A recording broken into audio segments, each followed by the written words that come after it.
Alfred. Hey, hello po. Kamusta? Yeah, okay lang Iba po. gupit mo Oo po. Ano malita sa'yo dito, iyo? Okay naman po. Medyo Medyo ano. nainip po. Ginagawa mo. Tulog po. Sige, tulog. Ito ka po. Anong balita sa'yo, iyo? Ngayon po, bagong ahit po. Bago ahit. Yes po. Wala ka na magawa, nag-ahit ka na lang. Opo. Nang hindi po ako ng gunting, tapos pang-ahit. Gunting ba? Oo, medyo mahaba na po kasi yung balbas.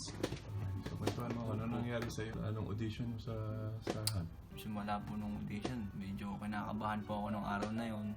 Medyo exciting sa mga pwedeng mangyari. Pero nawala ka, di ba? Bigla ka nawala doon sa callback, hindi ka dumating na Opo, kasi hindi po ako nakagad nakabalik noon kasi po nung tumawag po kasi sila parang 12 something na ng gabi. Tapos nasa bahay po ako sa Lucena sa amin sa may mismong bahay po namin sa may tabing ilog. Eh wala po masyadong masakyan tsaka wala po akong doon tsaka hindi po ako makapag-reply.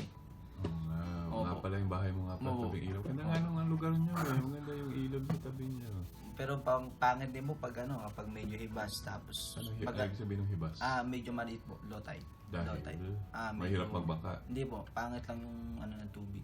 Opo. Tapos kapag summer yan, malaking tubig, ang ganda pong maligo.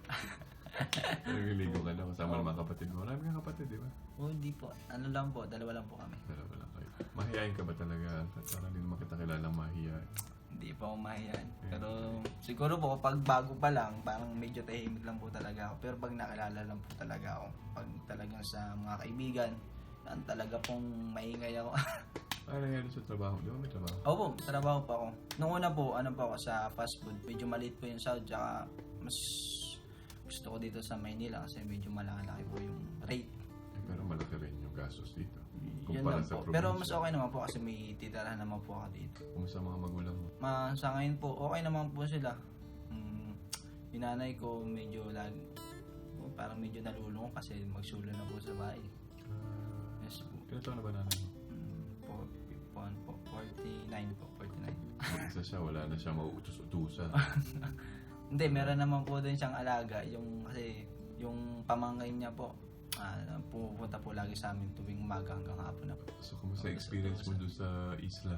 Yun, sobrang saya po kasi nagkakilala na po kami ng mga housemate. Kahit yung mga lalaki pa lang. So, nagawa po namin yung mga part namin. Tapos pinakamahirap po yung sa bamboo, yung sa kawayan po kasi habang palit po yung oras paubos po kami na paubos. Ang pote po kami ng pote kasi bawal na daw yung madami. Then hanggang sa nung parting huli na po kasi nahirapan kami doon. Medyo pagod na po, lost power na, then parang kulang na rin po kami sa oras. Ay natutumba na rin po yung bamboo, kaya natutumba na rin. Kaya nyo naman. Opo, Kaya nyo kaya. naman. Sino pinaka naging kaibigan mo doon? Ayan, si Wichi. Switchy. Yes po, si Oh, Wichi. balita ko marami ka alam na, bakit marami ka alam na salitang Hapon? Ay, kakunti lang po, mga basic lang po yun. Bago po akong pumasok dito nung 18 po sa hotel, po ako, sideline po ako sa kapitbahay namin. Sinama po ako sa shooting, kasi mga hapon po yun, nag-shooting dito. Makeup artist po yun, tapos assistant lang ako. Natingin-tingin ako sa cellphone, ang pwedeng sabihin sa kanila. So, ano Yun mga po. natutunan mo? Yung po, good morning, yung hi, ganun lang po. Konnichiwa. Konnichiwa. Arigato, ganun lang po. Basic lang po. Mabuti naka-experience ka ng gano'n. Oo po. Kaya si Wichi, kaya mas mag-unlog po sa kanya. Lagi ko siyang katabi, akbay. Ayaw magkasundo. Oo po. Pati siya yung lagi siyang masayain, lagi siyang palaban. Mensahe mo sa magulang mo, sa pamilya mo na iiwan. Sino pa ba iniwan mo na? Special sa mo ka iniwan doon? Yung girlfriend ko po, tsaka yung mga magulang ko, tsaka yung ate ko, siguro, ingat ka dyan. Siguro, panoorin mo na ako.